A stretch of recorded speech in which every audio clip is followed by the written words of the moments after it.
tiganu monene kumada onoka. Wena tiganu monene kumada onoka. Wena tiganu monene kumada onoka. Wena tiganu monene kuhoya ehoya ga kumada onoka. Kuhoya ehoya ga kumada onoka. Kuhoya ehoya ga kumada onoka. Wena tiganu monene dagire kirigire kumada onoka. Dagire kirigire kumada onoka.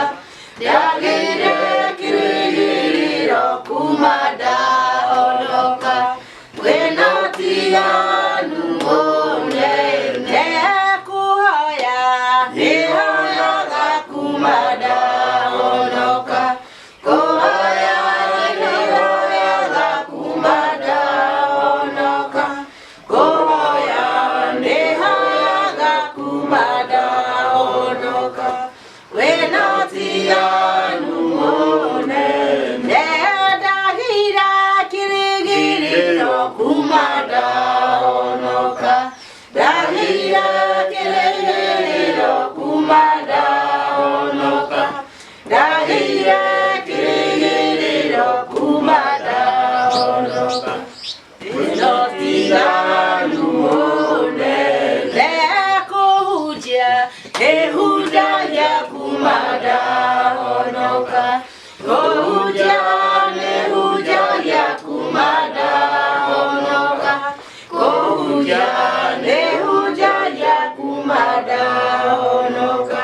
Wena tiganu monene kwena tiganu monene kumada onoka. Wena tiganu monene kumada onoka. Wena tiganu monene kumada onoka. Wena tiganu monene Ikereria mahoya magoro yakwa. Ikereria mahoya magoro yakwa. Maitha makwa nĩ magũcũthĩrĩirie. Na matu makwa nĩ magũthikĩrĩirie. Nĩgetha Baba ũnjĩre ũrĩa ũkwenda. Nĩgetha Baba ũnjĩre ũrĩa ũkwenda. Tondũ ndũraga gũkũ thĩ na maithori. Njĩra-inĩ ciakwa itukĩno irathwo. Na niĩ njugĩte igũrũ na gũkinya. Na niĩ njugĩte igũrũ na gũkinya. Ona ciando njĩra Mwathani wakwa. Gũtirĩ kĩndũ gĩa thĩ ĩno ĩrĩhokaga. Ngoro-inĩ yakwa nĩrirĩirie kũinũka. Ngoro-inĩ yakwa nĩrirĩirie kũinũka. Mũthenya wa kũhurũka kũrĩa theru. Ũcio nĩguo njikaraga njetereire. Tũgakenera metha-inĩ ya Mwathani. Tũgakenera metha-inĩ ya Mwathani. Haleluya nĩguo tũkaga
wetu Yesu Kristo asifiwe. Amen. Ni siku nyingine njema Bwana ametupa tusikilize neno lake, kwa sababu yeye mwenyewe ameahidi, ambapo tunakutana wawili watatu yuko katikati. Na salamu ya rafiki yangu wa kawaida anaitwa Paul Mwirore, alisema niwasalimie. Na ile Jumapili nafikiri sikuwapatia salamu za Askofu Robert Luvunduluka huko Tanzania. Tuliongea kwa simu, alinitumia message nikamjibu, alisema niwasalimie sana. Okay. Na leo asubuhi kuna rafiki yangu mwingine nakuwa mhudumu huko upande wa Taita. Tulifahamiana miaka mingi nilipokuwa nafanya Garissa. Sasa nyumbani nikija nikasikia nina hamu kusikia vile wanaendelea. Akaniambia wanaendelea vizuri na akasema niwasalimie. Na mimi nikawapa salamu zetu kwa kanisa lao. Kwa hivyo hizo salamu ni muhimu, kwa sababu kazi muhimu. Hata Mtume Paulo angekuwa akisema msalimie fulani fulani. Hebu tukumbuke hao na tuwe na hiyo roho ya kutaka kujua watu na kutuma salamu wajue tuko pamoja. Bwana asifiwe. Amen. Sijui Washiku ulikuwa nafikiri leo nikasikia katika ushuhuda wako ukisema kitu kinaitwa kiwango. Na leo tutasoma na Mungu akipenda wiki ijayo kuhusu kitu kinaitwa kiwango. Kwa sababu tumesoma ujumbe Mtume Paulo kwa watu wa Efeso. Kitu cha kwanza yakasema tumeketishwa, si ndio? Na baada ya kuketishwa tumefanya nini? Tukajazwa. Leo tunaona ya kwamba kuna kitu kinaitwa kiwango. Kwa sababu kiwango cha kitu ni muhimu sana, si ndio? Kuna mtu anaweza kuuliza kitu umwambie, ama aseme kitu ukimuuliza hiyo ilikuwa ngapi? Au useme hicho kiwango ni kikubwa sana. Au useme hicho ni kiwango kidogo sana. Kwa hivyo tuone leo Mungu angetaka tuwe na kiwango kipi katika yeye. Kwa sababu sasa kwanza tulisema tuliketishwa. Na katika kuketishwa sasa tukaambiwa sasa ni kutembea, si ndio? Tumeketi na sijui kama wewe ukijiangalia unajiona mkiwa na Yesu huko mbinguni. Ya kwamba mimi naketi na Yesu. Kwa hivyo nikavyo niliwaambia mtu ambaye ameketi na Yesu baadaye anatembea na Yesu. Tena ataenda mahali gani? Atoke hapa aende DRC ama aende Tanzania, aende Uganda, ati akakutane na nabii huko. Na hapa anatembea na ameketi na Yesu. Nabii atakwambia nini zaidi ya vile Yesu amekuambia? Si lazima hiyo basi kuna mawasiliano yamekosa yako na Yesu. Sababu siwezi katoka hapa mimi nifunge safari ati naenda huko Dar es Salaam, nimesikia kuna nabii fulani anaitwa Nabii Daniel na ana ujumbe, nikienda huko atanipa. Hapana. Leo tunaona basi kitu kinaitwa kiwango. Tumetembea na tukaambiwa vile tunapaswa kutembea na Yesu. Sasa baada ya kutembea na Yesu, tuko mlango wa 5, tunaambiwa kiwango. Tukitembea tunapimwa kiwango na nani? Kila mtu kuna kiwango. Kama ni mpira wale wanacheza, kuna kiwango cha watu wa mipira ya nchi ya Kenya. Ni kiwango cha watu wa Nigeria, Kenya. Ni kiwango cha watu wa Tunisia ama Misri. Kuna kitu anaita, nilisikia mrembo mmoja alikuwa anaimba wimbo ati tumetoka ligi ndogo sasa tuko ligi, so ati tuko ligi kubwa. Kuna ligi na kuna ile ligi ambayo sisi tuko. Kipimo ambacho tungetakiwa tutafute kuwa cha mawasiliano, kwa sababu tukiwa hatujafikia basi tutakuwa tunasikia kuna mtu huko Karogia unafanya nini? unaenda Karugia. Unasikia kuna mwingine huko Embu, unafunga safari kwa Mbande, ati kuna nabii huko Embu, nataka kwenda kusikia vile anasema. Lakini ukiwa na kiwango hicho kizuri, mtakuwa mnaongea na yeye, anakuzungumzia, mnajadiliana mambo na mnaendelea. Basi tuone hicho kitu kinaitwa kiwango, na kuna vitu ambavyo tumeambiwa katika tukipata kiwango kile kinafaa, kuna mambo fulani yanaambatana na viwango nama kiwango chetu. Hebu tusome kitu cha kwanza ambacho tunasoma katika kiwango. Kuna kitu kinaitwa upendo. Si upendo tunajua? Si hata kuna wimbo tunaimba ya kwamba hakuna mtu apendi kupendwa, si ndio? Kila mtu anapenda kupendwa na wengine wapendi kupenda, si ndio? Utasikia akisema huyo kama ni huyo mimi sitakuja. Unaenda kwa nani huyo? Siwezi kukuja. Huyo kwa nini? Enda. Kwa sababu kama unampenda mtu utaenda. Basi tusome mstari wa kwanza katika 5 wa Efeso 5 mstari wa kwanza na wa pili. Kitu kinaitwa upendo. Ndio tuelewe upendo ni nini na kiwango cha upendo ambacho tunatakikana kuwa nacho. Tusome tafadhali. Kuanzia 1 mpaka 2. Hivyo mfuateni Mungu, watoto wanaopendwa, mkaenende katika upendo kama Kristo naye alivyowapenda ninyi, tena akajitoa kwa ajili yetu, sadaka na dhabihu kwa Mungu, kuwa harufu ya manukato. Tuendelee 3. Kwa nani? Kuwa harufu ya manukato.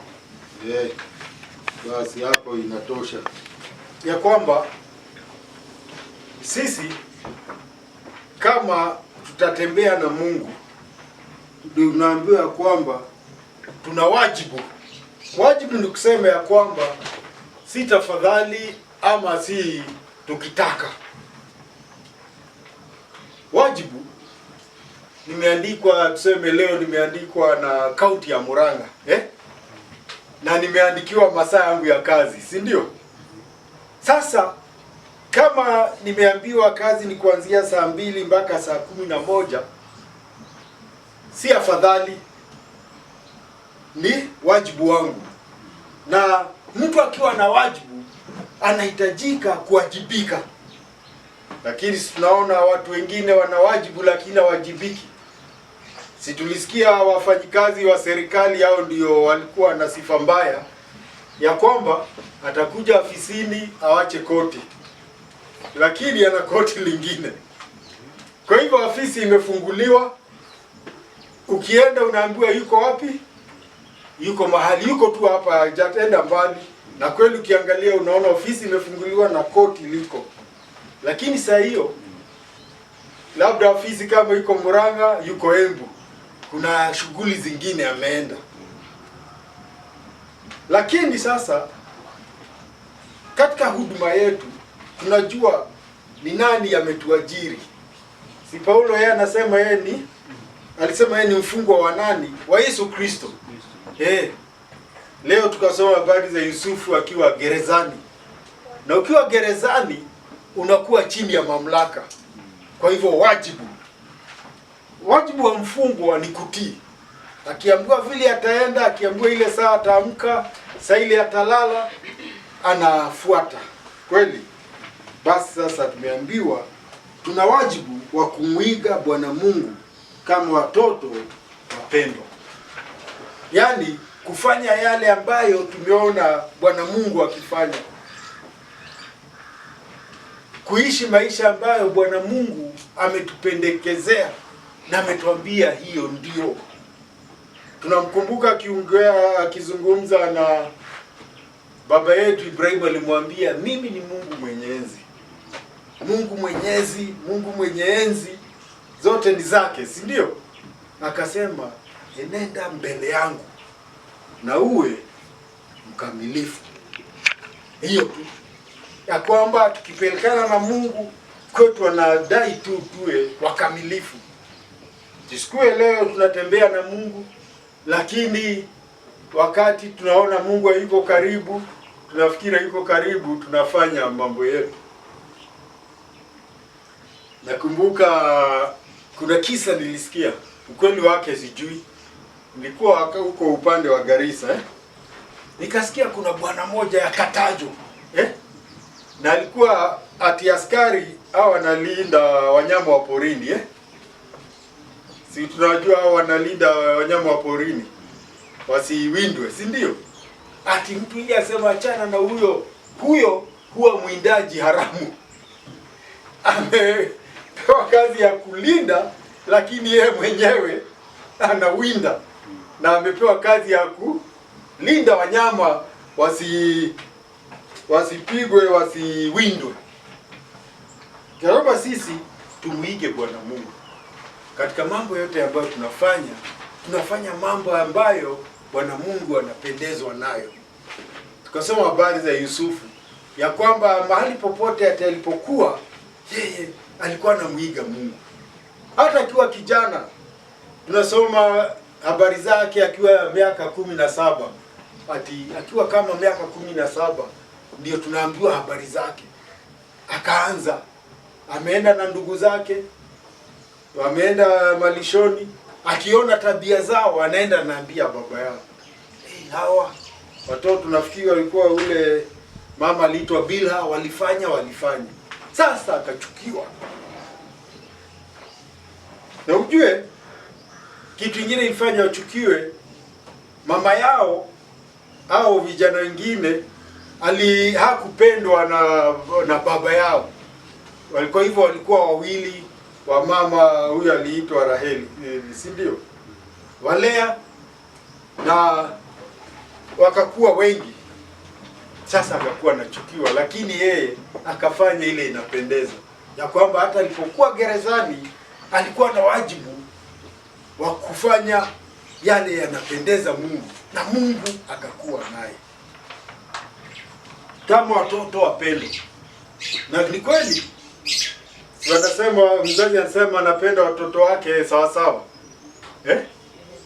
lakini sinasikia mzee kuna ule wengine wakitoka anamwambia we kuja, kwa sababu huyu anajua baba yake ama mama anajua huyu tabia zake na anamfanyia mambo tofauti. Sinakuwa hivyo. Watoto wapendwa, tutafute kuwa wapendwa. Mungu anatupenda, lakini kutembea na sisi na vile tutawajibika katika kumhudumia na kumfurahisha, huko ndiko kutaamua tutafika wapi na kiwango chetu cha huduma yetu, na yale ambayo Mungu atakuwa ametuwekea,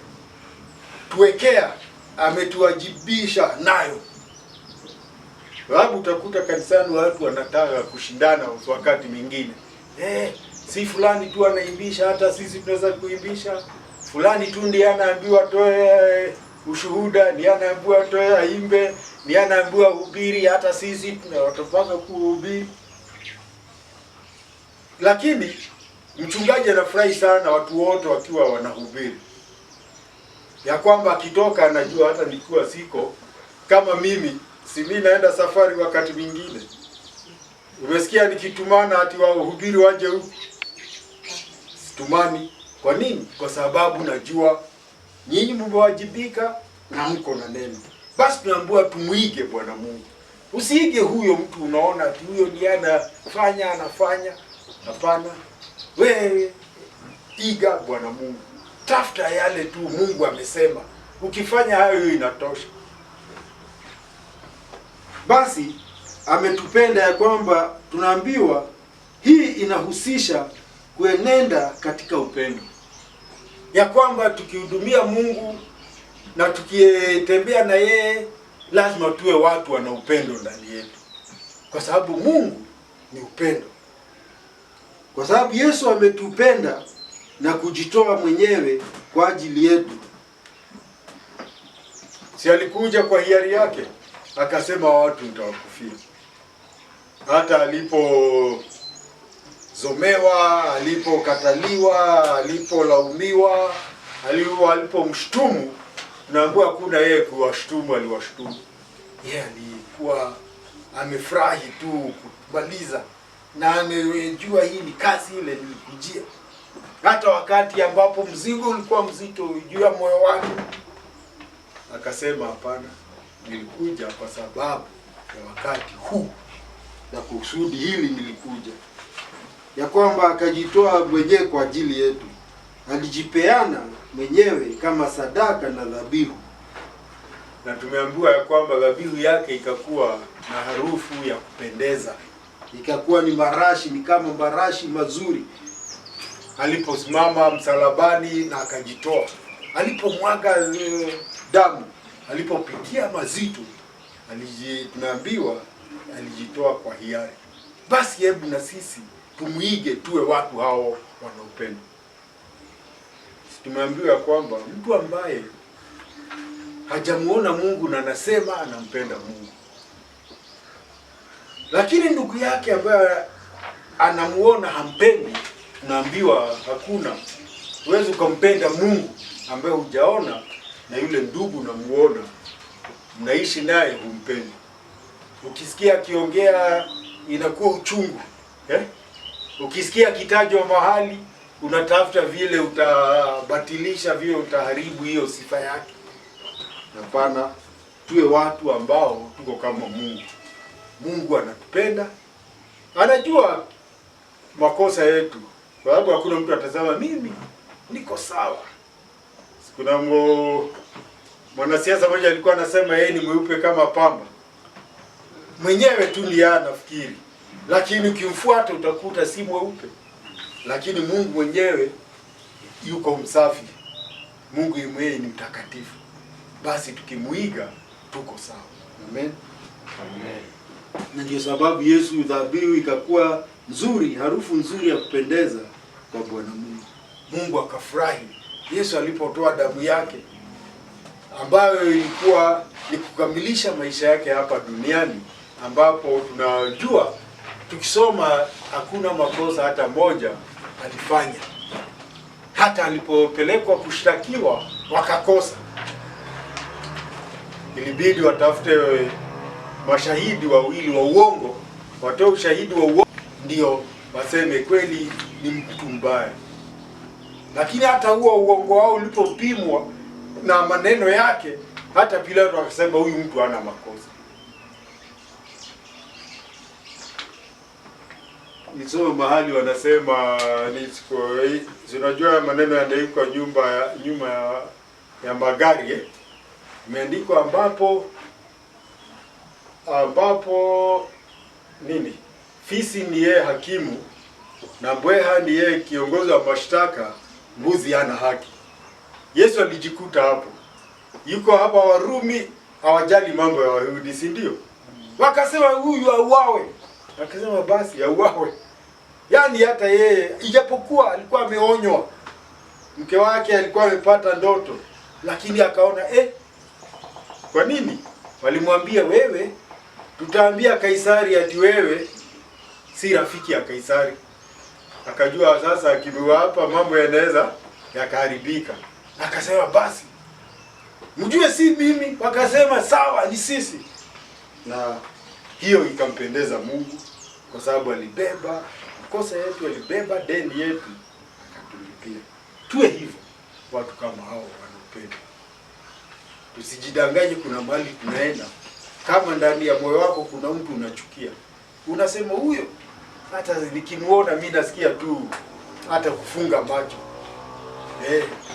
Kwa nini? Mungu yeye anatupenda. Hata katika dhambi zetu yeye alituma mwanae. Hata katika dhambi zetu bado anatusikia, tukimuomba anasikia.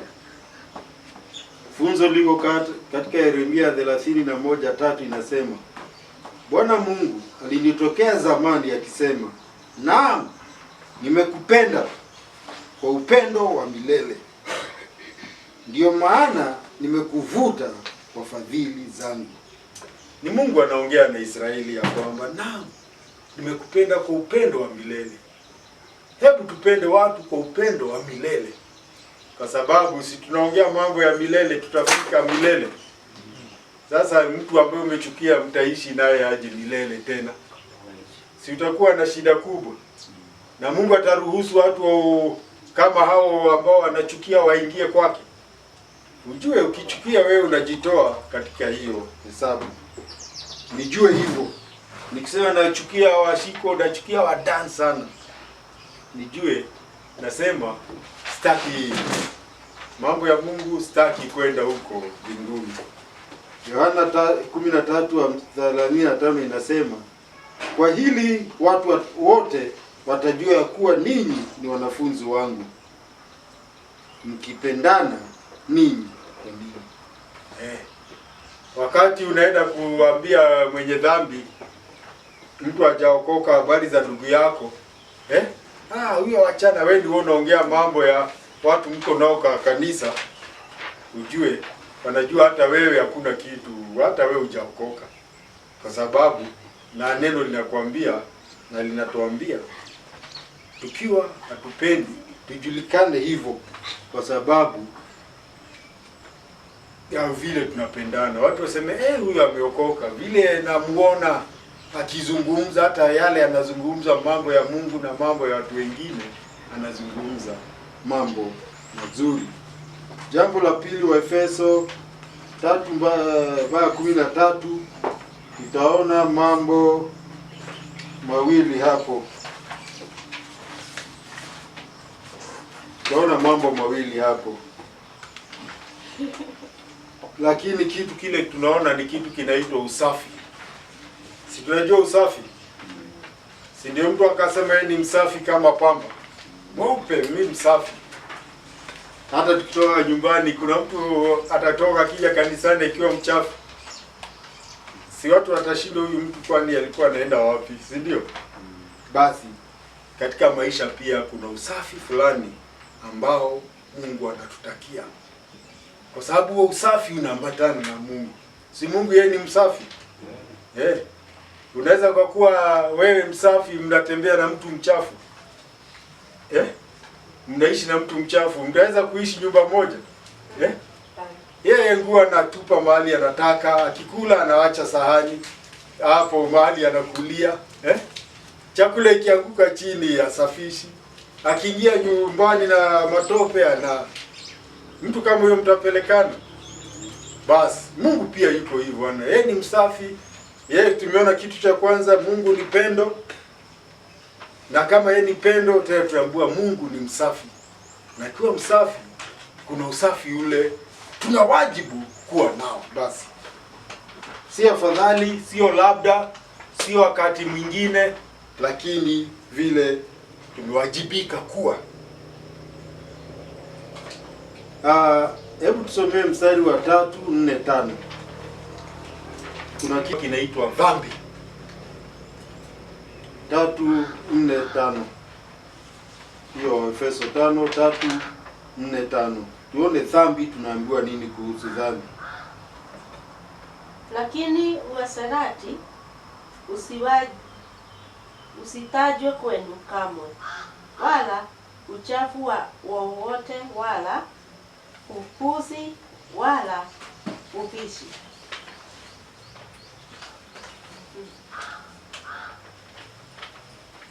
Imefika Hayo hayapendezi, bali afadhali kushukuru. Maana neno hili mnalijua hakika, ya kwamba hakuna washerati wala mchafu wala mwenye tamaa ndiye mwabudu sanamu aliye na urithi katika ufalme wa Kristo na Mungu. Mtu asiwadanganye kwa maneno yasiyo na maana, kwa kuwa kwa sababu ya hayo hasira ya Mungu huwajia wana wa uasi. Ndio. Sasa tunaambiwa kitu kinaitwa dhambi. Na tukaambiwa hivi ya kwamba kuna matendo mabaya ambayo hayapaswi hata kutajwa miongoni mwetu. Kuna mambo ambayo tukisema sisi tumesamehewa dhambi, sisi tumeokolewa, sisi tuna ushuhuda wa Yesu Kristo kama Bwana na Mwokozi, tunatembea na Yesu, kuna mambo hayapaswi kutajwa kati yetu.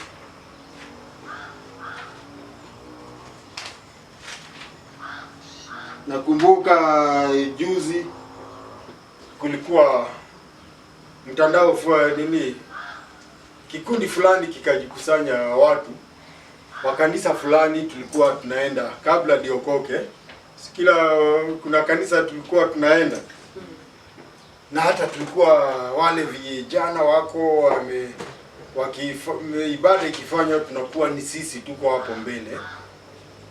Sasa katika kuongea, sisi tulikuwa miaka ya zamani, sababu mimi nilikuwa nafanya hiyo kazi kuanzia mwaka wa 68 na 9 na 70 mwaka hiyo. Hawa wanaongea ni watu wa miaka ya 80, 90 hivyo. Mimi nikamwambia, mimi nilipokuwa huko kanisani, kikundi chetu kilikuwa wakati mbaya, kwa sababu hata tukiwa kanisani na tunahudumu, yale mambo tulikuwa tunafanya hayakuwa mazuri, yalikuwa mabaya. Hata sadaka tulikuwa tunaiba. Na tunaona hiyo ni sawa Hata utaenda kanisani, unajua mahali watu weka sadaka, unaenda unabeba. Nakumbuka hilo kanisa lilikuwa na gazeti lilikuwa linauza Sasa sisi tulikuwa tunaenda tunaiba kwa ofisi, tunaiba gazeti, sasa tunauza gazeti ikiwa yetu. Nikasema tuliishi,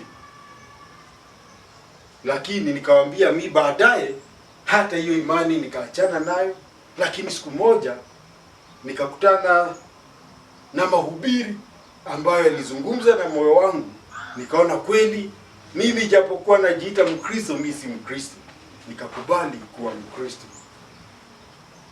Na nikamwambia sasa mimi hata nafanya kazi ya huduma, na hata kuna sehemu Mungu amenibariki kwenda kupeleka hiyo Injili. Kwa hivyo yayo mambo haya yametajwa hapa, ndio mambo ambayo tunaambiwa hayapaswi kutajwa kati ya Wakristo kama watu ambao wanasema wanamfuata Mungu. Tumeambiwa matendo, kitu kinaitwa asherati, uchafu, tamaa mbaya, mambo machafu, maneno ya kipuzi na mizaha isiyofaa. Hayo hayafai kuwa na sisi, hata kutajwa, kwa sababu hayambatani na Mungu. Mungu ni wa rehema, na kama ni wa rehema atatusaidia. Mradi sisi tumeenda kwake tukamwambia, nimeshindwa hapa Baba, nisaidie. Anaonyosha mkono, anatupa nguvu, ili kiwango chetu cha huduma, kiwango chetu cha kupelekana na Mungu, kiwango hicho chetu kiwe kinafurahisha Mungu. Sasa hebu basi tuangalie hayo mambo. Ni mambo ambayo tumeambiwa, ni kihesabu ni mambo 6. Tumeambiwa hayo mambo hayafai kutajwa. Na ni jambo la huzuni ya kwamba hata kanisani anatajwa. Utasikia watu wakiongea, utasikia visa vya watu wanakuja kanisani, lakini matendo yao yanakataa huo ushuhuda, yanakataa hiyo imani ambayo tumehubiriwa. imani ya kuachana na dhambi, imani ya kuketishwa na Mungu, imani ya kutembea na Mungu, imani ya kujazwa na Mungu, imani ya kuwa kwamba sasa tunatembea na Mungu. Basi kiwango ndiyo tunaambiwa cha maisha yetu kinakuwa kiwe kiwango fulani ambacho kinakubalika. Ni kweli uasherati tunajua, uchafu, tamaa mbaya, mambo machafu, maneno ya kipuzi, yani mtu kuongea upuzi. Wadansi, ukutana na watu wengine utasikia wakiongea hata utaki kusikia. Ni upuzi tu mtu anaongea, unamwambia sasa wewe enda. Na utashangaa mtu kama huyo anakuja akitaka kukupatia maneno. Unamwambia wewe enda. Nakumbuka siku moja anatembea bwana moja, anakuja tutupelekane naye. Kaambia sasa wewe enda bwana. Hata harufu ya pombe yenyewe sasa tukitembea naye nikifika kwangu sitakuwa nimelewa. Wewe enda kule unaenda. Kwa sababu hata maneno ya kipuzi utasikia mtu anaongea kabisa ambako unamwambia wewe ongea peke yako. Lakini yeye anaona ati anaongea maneno ya faida. Na tumeambiwa pia kuna mizaha, michezo isiyofaa. Mzaha tunajua ni kuongea mambo ambayo ni ya kuchekesha, ya kufurahisha watu lakini si ya kweli. Si ndio zinaitwa porojo? Hadithi tu za kufurahisha, lakini kuna zingine hazifai kwa sababu zimevuka mipaka ya usafi. Na tunaongea mambo ya usafi. Na tumeambiwa kwamba badala ya hayo kuingiza kwa hiyo mambo, tuwe watu wa kushukuru. Tuwe watu saa yote ni shukurani tunazo kwa Mungu. Ukutana na mtu, ukutana na ndugu, unaongea mambo ya mbinguni na unashukuru Mungu katika hali. Si ya kwamba hali kila wakati itakuwa mzuri ya kupendeza, hapana. Lakini hata wakati hali ni mbaya, tunashukuru Mungu ya kwamba kama vile tumeona wakati mwingine hali zetu zinakuwa mbaya, lakini zikiwa mbaya vile zilivyo, Mungu huwa kuna kusudi anataka kukamilisha ndani yetu kutupitia sisi. Kuna mashindano fulani katika anga, katika watawala wa anga ambayo iko juu yetu. Na hayo mashindano ambayo yako ndiyo yanafanya tupitie mambo, kwa sababu ukweli unapigana na uongo. Shetani tunaambiwa ni muongo, anaenda mbele za Mungu na anatoa mashtaka ya uongo.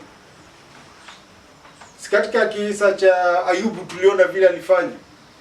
Ati alipoenda aliulizwa, "Je, umemuona mtumishi wangu Ayubu?" Akasema huyo, hakuna mtu hapo, mtu bure kabisa huyo. Umemzunguka sasa, mambo yake yote ni mazuri, umemzunguka, ana mambo, ana watoto, ana mali, si ndio? Akaambiwa sawa, enda uchukue, lakini moyo wake usiguze. Si alifanya hivyo? Baadaye akaambiwa mwili wake usimguze, na katika hayo yote Ayubu akapita. Baadaye shetani anarudi, sema sasa huyo ukinipa tu niguze mwili wake atakulaani. Akamwambia enda, lakini moyo usiguze, sijakuruhusu muue, kwa sababu huyu ni wangu na nina mipango naye. Na hiyo ndio inatokea. Tunakutana na wakati na nyakati zingine ngumu. Tunashindwa sasa, mbona niko hivi? Mbona pesa nimekosa hivi? Mbona uadui umetokea wapi na mtu fulani? Mbona maneno hayo nasikia yangu ya uongo yametoka wapi? Ni Mungu anasema acha huyo. Watu wakianza kumsema utaona amekuacha, amekulaani, hataki habari zako, hana ushuhuda tena. Lakini tunashikilia ushuhuda wetu, kwa sababu tumeambiwa kwamba wale wanaoishi katika dhambi hawana urithi katika ufalme wa Kristo Yesu na kwa Bwana Mungu. Hakuna nafasi kwa Bwana Mungu kwa wale watu wanafanya hivyo. Hapa duniani tunafanya kile kitu tunataka, lakini katika kufanya kile kitu tunataka tujue kuna siku ya kiyama, kuna siku ya hukumu, kuna siku tutasimama kujibu. Ni kama mtu ambaye anaiba na hajashikwa, si ndio? Anajua mimi ni stadi, mimi hawezi wakanishika. Alafu siku moja anashikwa. Vile ambavyo tunashikwa tukitoka hapa, tunaingia katika dunia ingine ambayo hakuna uongo, hakuna kutoa visababu. Si tunamwona tajiri alipojikuta huko kwenye moto mkali, joto, mateso, anaanza kusema hata afadhali basi huyu Lazaro aende awaambie. Akaambiwa hapana. Yaani saa hiyo hakuna kitu mtu atakuwa amekataa. Lakini tukiwa hapa duniani, nafasi ziko tele za kumpendeza Mungu na kukubali ya kwamba sisi ni warithi wa Yesu Kristo, sisi ni warithi wa Mungu. Basi kama ni warithi, tunafanya yale yanampendeza. Si umesikia mzee ameaga ama mama ameaga na watoto wake fulani hakuwaachia kitu, si ndio? Kwa sababu ya vile walipelekana. Wengine wanaenda mahakamani, mimi baba yangu hakuniachia. Na kesi inaendelea, si ndio? Anaambiwa hapana, huyu mtu alipotoa hiyo mali ilikuwa yake. Na hakuambiwa lazima akupe. Kama ameandika kabisa mwenyewe na amegawa na ameweka sahihi na kuna mashahidi na ni yeye, hivyo ndivyo alitaka. Alitaka mali yake. Sinamkumbuka huyu kijana alitoroka kwa baba yake. Si alibeba yeye mali yake? Mwingine akabaki nyumbani, si ndio? Ila nyumbani alipoona huyu anatumbuizwa na anapokelewa kwa furaha na anaimbiwa, akakasirika, si ndio? Akakataa kuingia kwa nyumba. Baba yake akamwambia hapana. Wewe, hii mali yangu yote ni yako. Kwa sababu tumefanya na wewe. Si huyu alibeba yake akamaliza. Kwa hivyo hata ukiona tukimpa, tunampa kwa sababu ni wetu. Lakini hapa hana urithi hapa, wake amemaliza. Lakini wacha tumkaribishe. Alikuwa amekufa, ni wetu. Sasa amefufuka, alikuwa amepotea, amepatikana. Mungu yuko hivyo, anatukaribisha. Na si kusema ati akitukaribisha tunagawa na wale ambao walibaki. Kwa sababu ile tulipoteza yetu, tulipoteza. Sasa tunarudi kwa rehema za Mungu, anatupokea. Nikasikia kwa mtu mmoja akisema kuna watu wengine watafika mbinguni, wataingia lakini watakuwa maskini sana. Kwa sababu si tumeambiwa kazi zitapimwa. Kitu cha kwanza ni nini itapimwa? Jina, si ndio? Lakini sasa baada ya kuitwa kukuta jina langu liko niingia hapo, kazi yangu itapimwa. Na hapa ndio tunaambiwa ulipeleka katika dunia, ulikuwa mtu aina gani ulipokuwa na ushuhuda. Na ushuhuda ukiwa mbaya, tunaambiwa hakuna urithi. Basi tunaambiwa nini? Hatupaswi kuruhusu mtu yeyote kutudanganya kwa maneno matupu, ama tumeambiwa maneno yasiyofaa ambayo hayana faida, maneno matupu. Na utakuta watu wanafuata maneno ambayo hayawasaidii. Mtu nabii fulani yuko, mtaenda kuomboa na yeye. Nabii aliniambia. Sasa nabii akikwambia na uwapo utaji Mungu mwenyewe amekuambia, nabii na Mungu nani unapaswa kusema amekuambia? Si ni Mungu? Basi ndio huyo tunaambiwa tutafute kutengeneza huo ushahidi wetu na Mungu. Ushuhuda wetu uwe na Mungu, si na watu. Kwa sababu naweza nikakuja hapa mtu mzuri kabisa, mambo yangu, mnasema huyo mtu ni mzuri. Nasikia story ilikuwa hapo kitabu kanisa nilikuwa kuhusu mtu fulani, sijui ukweli wake, lakini nikasikia kuna watu walimpenda sana vile alionyeshana vile yuko, lakini ikafika mahali nafikiri huyo mshirika wake akakuwa na shida fulani fulani. Sasa pesa hana zile alikuwa na. Akaulizwa, nani mliachana? Akasema huyo ungefikiri ati vile alikuwa anaongea na vile alikuwa anaomba na mambo yake, ati Bwana ni nani? Ni ndugu yake Yesu amekuja. Vile alikuwa. Lakini wakati pesa ilikwisha, huyo mhuduma hakuwa na huyo mshirika na nafasi yake. Niliwaambia vile mmoja alipiga simu akasema hana pesa. Akaambiwa, kama una pesa usirudi kunipigia simu tena. Na sasa hiyo ni mwandishi wa habari ana record hiyo yote. Kwa sababu nabii amemwambia container yako nimeiona Mombasa. Sasa atoa aliambiwa atoe 20,000, atoe sadaka 20,000, container ifunguliwe. Akasema sina, niko na 5,000. Wewe enda utafute. Akapiga tena. Mhubiri, niko tu ile 5,000, si unisaidie? Akaambiwa acha kupoteza wakati wangu, usinipigie simu tena kama una 1000 ngapi? 20. Na hiyo yote inarekodiwa. Kwa hivyo hao ndio wanatudanganya maneno matupu. Anakuambia Mungu amesema, lakini anajua akikwambia Mungu vile amesema, wewe utatoa, si ndio? Na ukitoa ndio akikiwa naita joranago. Usipopata hiyo, lawama ni yako. Wewe hukuwa na nini? Na imani. Si ni njia mzuri ya kupata pesa. Nakwambia vile Mungu amesema itakuwa ona nipa 20,000, 50,000. Isipotendeka nakwambia wewe huna imani. Mungu alikupatia wewe ukakosa imani. Lakini tunaambiwa hasira ya Bwana huwajia wanaoasi. Tukimwasi Mungu anakasirika. Na akikasirika ni kama mzazi. Siku wakati watoto tunapolea watoto wanatukosea. Wewe unamwambia wewe, si nimekuambia hiyo nisali kuona na fulani. Ama mama baba atakwambia si nimekuambia huku kwangu sitaki kusikia hiyo nini. Sitaki kusikia hiyo neno kama hilo huku.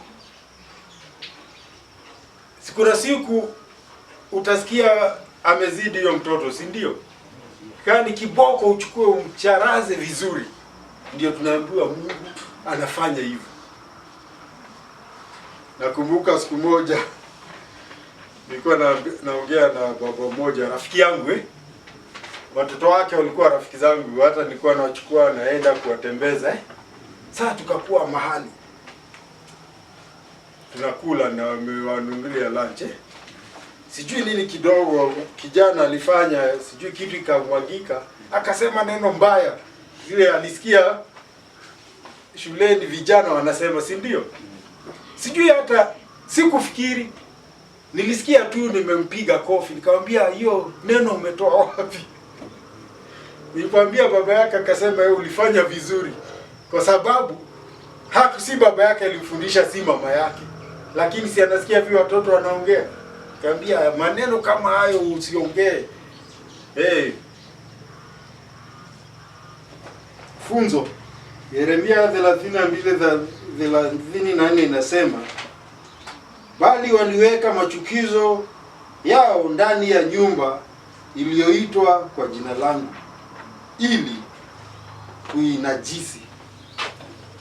Leo tumeongea mambo ya nyumba ya Mungu, na tunajua nyumba ya Mungu si haya mabati. Mashiko. Hii kweli inaweza kuwa nyumba ya Mungu. Sasa mimi niko naumia joto, hii mabati inanichoma. Lakini hapa ni mahali petu kukutania, si ndio? Nyumba ya Mungu iko ndani yangu. Ndio nataka kusema. na ikiwa ndani yangu, hawa watu naambiwa ndani yetu tunaweka machukizo. Nafanya tu mambo ambayo yampendezi Mungu. Nikisikia watu wakiongea ovyo na mimi naongea. Wakitoa mizaha hiyo tunaambia mizaha isiyofaa. Mizaha isiyofaa na mimi niko hapo. Nacheka nao. Na Mungu tuko naye. Inachukizo kwa Mungu. Mili yetu ndio tumeambiwa Mungu anaishi ndani yetu. Mungu aishi hapa. Hii hapa inaitwa jukwaa. Haya si madhabahu ya Mungu. Madhabahu ya Mungu yako hapa chini. Yako wapi? Yako juu. Si nani aliyaona huyu Mtume Yohana? Katika Ufunuo alisema, na nikaenda na nikaona madhabahu ya mbinguni. Na akaona malaika na akaona sala ziki. Madhabahu ya Mungu yako huko. Leo usiambiwe kiogona, si ndio Wakikuyu mnataka kusema, mnapenda kusema. Kiogona nike. Ni mwaki, si ndio mnasema? Hakuna moto iko hapa. Hapana. Moto itakuwa ndani yangu. Madhabahu ya Mungu yako mbinguni. Hapa chini tunakuwa na mahali pa kukutania. Kwa hivyo tusiogope hapa. Tuogope mioyo yetu ni nini, iko ndani, ni kazi gani, ni maneno gani midomo yetu, ni inasema ni mawazo gani tunafikiri kuhusu mambo yoyote. Mathayo 21:13 akawaambia, imeandikwa, nyumba yangu itaitwa nyumba ya sala, bali ninyi mmeifanya kuwa pango la wanyang'anyi. Ya kwamba hekalu la Mungu hapo ndipo wanyang'anyi walikuwa wametengeneza meza. Si wanajua umetoka mbali, umetoka huko Nyeri, huna sadaka, si ndio? Ndio wanauza ng'ombe, wanauza ndege. Wengine ni kubadilisha pesa. Kwa sababu lazima ulipe pesa kuingia. Kulikuwa kodi walikuwa nalipa ya kiingilio kuingia kwenye hekalu. Na umetoka Ethiopia, una pesa za Ethiopia. Sasa wakati wanaona watu wengi anajua leo kahawa imeiva, si ndio? Sasa anakuibia tu. Anakwambia hiyo pesa ya Ethiopia imepoteza nini? Kama ukienda mpaka wanakuwa hivyo. Mtu anakuja, unataka pesa ya Uganda? Unatoa ngapi? Anakuambia, unamwambia hapana, hiyo siwezi kukubali. Hiyo ndio unyang'anyi ilikuwa hivyo. Si umefika hapo na lazima uingie na dhabihu yako na ununue ng'ombe hapo. Sasa sitanunua tu vile huyo mtu anataka. Sasa hiyo ndio unyang'anyi. Kwa sababu mioyo yao ndio hiyo. Mioyo yao ina giza, mioyo yao imechafuka. Inakuwa chukizo. Jambo la pili hapo, Efeso 8, tusomee tafadhali 8, 5, 8, 9 na 10, mistari mitatu. Tunaona suluhisho ni nini? Basi, kwa sababu tumeona iko giza, tunaona watu wanafanya mambo hayafai. Giza ni nini? Kwa maana zamani ninyi mlikuwa hiya ndio si nini mzuri mnafanya. Na wewe niwe mkubwa. Hiyo ni mchezo kanisani, si haifai. Samahani, endelea. Kwa maana zamani ninyi mlikuwa giza, bali sasa mmekuwa nuru katika Bwana. Enendeni kama watoto wa nuru. Kwa kuwa tunda la nuru ni katika wema. Ni katika wema wote na haki na kweli. Hakiki ni nini impendezayo Bwana. 11. Mwaka 8, 9, 10. Sawa. Sasa ya kwamba tunaambiwa zamani tulikuwa gizani. Hata sio gizani, kwa Kiingereza tusema, inasema hata tulikuwa giza sisi.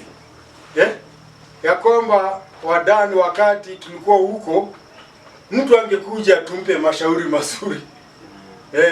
Kwa sababu sisi wenyewe tulikuwa tumejishindwa, tumepotea. Wewe fikiri mtu amepotea, si utapotea zaidi? Sasa tulikuwa hivyo, lakini tumeambiwa ya kwamba sasa tu nuru katika Bwana Mungu. Ulimwengu huu unategemea nuru yake kutoka kwetu sisi ambao tumekubali kumfuata Yesu. Sisi nuru, ni sisi tutaonyesha njia. Tunaambiwa tunaenenda kama watoto wa nuru, ya kwamba katika mambo yetu yote sisi tumeachana na yale ya zamani tulipokuwa gizani. Sasa sisi ni watu wa nuru, ni sisi wa kuelekeza watu, kuambia njia iko hapa, wewe toka gizani, njoo nikuonyeshe giza, iko giza ya Mungu. Leo tumeambiwa katika Mungu kuna wote wema, haki na kweli. Tukiwa katika Mungu tuna huo wote, wema wote, haki yote na kweli yote tunayo. Na kama basi tuko hivyo, tuna haki yote, tuna wema wote katika Mungu, sina maana watu wengine ni sisi wanategemea. Kwa sababu ukienda mahali hujui, unatafuta mtu wa huko, unamuuliza. Kama sasa nataka kwenda kwa Wadani, na ameniambia ni Sabasaba, ukitumia njia ufike mahali. Juzi nikasikia kiulizo kunaitwaje, akasema panaitwa Gatokoyo, si ndio? Sikujua. Lakini nitauliza, habari mimi hapa niko gizani, sijui kule naenda, najua ni area hii. Unaambiwa unataka nani? Mzee anaitwa nani? Wadani. Wadani. Yule anafanana hivi hivi. Ukienda pale, ukifika hapo utaona, uulizie hapo, ama uone nyumba inafanana hivi, ama gate inafanana hivi, umefika. Sisi tumetegemewa kuwa hivyo. Na tukiwa katika hii Mungu tunaambiwa katika Roho Mtakatifu ni katika wote wema, haki na kweli. Roho Mtakatifu yuko ndani yetu na atatusaidia kufikia wema wote, haki yote na kweli yote. Kwa sababu tunaambiwa hayo mambo ndio yanapendeza Mungu. Wakati tuna ukweli, wakati tuna haki, wakati tuna wema. Lakini tukikosa haki, ya kwamba wewe uwe ama mimi, sasa kusema wewe, mimi niwe ya kwamba nitakwambia Wadani, kesho saa fulani natakikana mahali fulani, nipe 500, nitakurudishia jioni. Sababu tukifika hapo tutalipwa. Alafu si nimekuambia hivyo, umenipa. Baada ya wiki moja hujaniona. Nikikuuliza ukiniuliza naanza kukupa story. Hiyo ndio tunaambiwa mambo ya kweli, haki na wema. Hakuna wema hapo, hakuna haki na hakuna kweli. Na hata mtu atakwambia mimi kesho tutafanya, kesho misa fulani utaniona hapo, tutakuwa na wewe. Uongo. Tuambiwe hiyo tuache.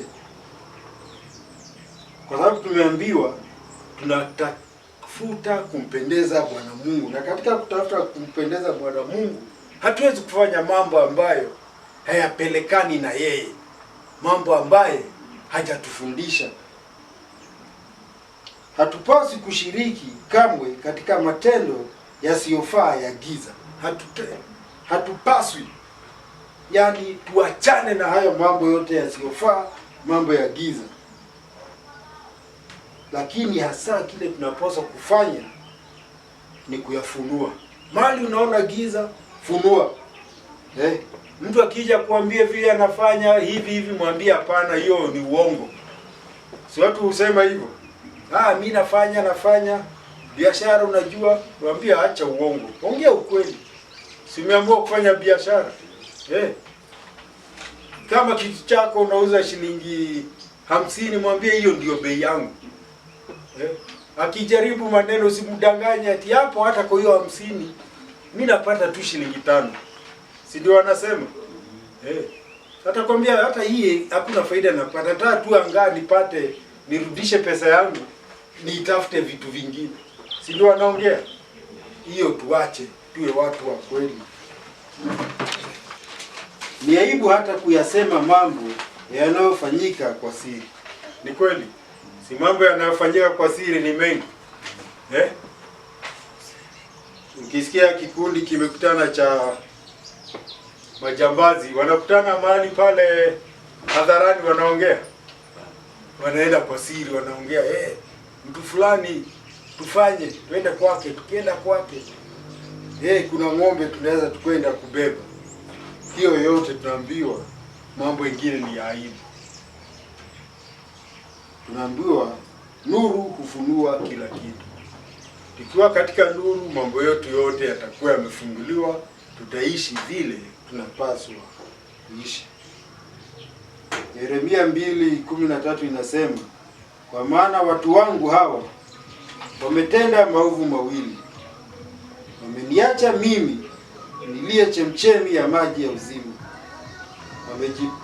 Wamejichimbia mabirika yavujayo yasiyoweza kuweka maji. Watu wamemwacha Mungu. Na wakati tuishi katika utiifu kwa Mungu, tumemwacha. Sasa hawa watu wamemwacha, ati wamejichimbia, yeye ndiye chemichemi ya uzima. Uzima wetu ni wake, lakini tunamwacha, tunatafuta uzima mahali pengine. Tunajua nikifanya hivi nitapata pesa. Nikifanya hivi. Kama bwana mwingine huko kwetu kazi yake ilikuwa anaenda kwa mashamba ya watu akiiba hii mifereji. Na hiyo inakuwa ndio kazi yake. Wengine walikuwa kazi yao ni usiku, wanaenda wakikuta kuku, wakikuta mbuzi wanabeba. Kuna mahali nasikia waliiba mbuzi wakaenda huko mlimani huko Kahumbu, wanachinja wakakutwa huko. Mmoja akauawa, hao wengine sijui kama walitoroka, lakini kuna mmoja aliuawa wakichinja mbuzi ya wenyewe wakule. Ndio tunaambiwa hivyo ndio tunafanya. Tutakufia huko kwa hizo chemichemi na hayo mabirika. Tumeacha chemichemi ya uzima, tunatafuta mabirika, tunatafuta njia tofauti ya kujikimu maisha. Kujikimu maisha halisi na sawa ni kumpendeza Bwana Mungu. Akipendezwa na sisi, anatufungulia mambo yote mazuri yake. Amen. Yohana 6:68 inasema, basi Yohana Petro akamjibu, Bwana Kristo Yesu, twende kwa nani? Wewe unayo maneno ya uzima wa milele. Yesu amehubiri, akahubiri maneno mazito. Sababu amesema, kama mjakunywa damu yangu na kula mwili wangu, hamna uzima. Tunaambiwa watu wengi sana wakamwacha, wakasema huo ujumbe umekuwa mgumu. Hapana, hiyo hatuwezi. Sasa Yesu amebaki peke yake. Akauliza, na nyinyi pia hata nyinyi mtaniacha? Petro mara moja akajibu akasema, sasa tukikuacha tunaenda wapi? Na nafikiri tukipata hivyo, hayo maneno tuyaweke ndani. Ile kwa Kiingereza wanasema tu internalize. Iwe kwa moyo wangu, ninasema sasa nitaenda wapi? Wewe wadani, hebu fikiri. Mkipita hapo na mnanikuta pale Ria Kiondo nimekunywa vikombe. Nimeishi Yesu ndio, na nikiwacha Yesu ndio nitarudia hiyo. Kwa sababu lazima nitafute ile kitu inanifurahisha. Na hiyo kitu inanifurahisha ni ya kupotea. Kwa hivyo hebu tukae kwa Yesu, kwa sababu nje ya Yesu hakuna uzima wa milele. Amen. Amen. Jambo la tatu tukimaliza, mstari wa 14 mpaka 16. Gibson, Biblia yako ilipotea? Iko tusomee hapo mstari wa 14 mpaka 16. tunaambiwa wito. Basi kwa hayo yote tumeitwa kufanya nini ama kuwa nini? Kuwa nani kwa Mungu? Kwa kuwa nuru ndiyo hufanya kila kitu kionekane. Hii ndiyo sababu imesemekana, amka wewe uliyelala, ufufuke kutoka kwa wafu, naye Kristo atakuangazia. Kwa hiyo angalieni sana jinsi mnavyoenda, si kwa watu wasio na hekima, bali kama wenye hekima, nikikukomboa wakati, kwa sababu nyakati hizi ni za uovu.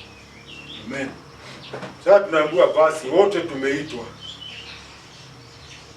Kuna wakati tulikuwa tunazungumza habari ya hii ushirika, tuna wadau unapenda kuambia watu ukiwa na njuke.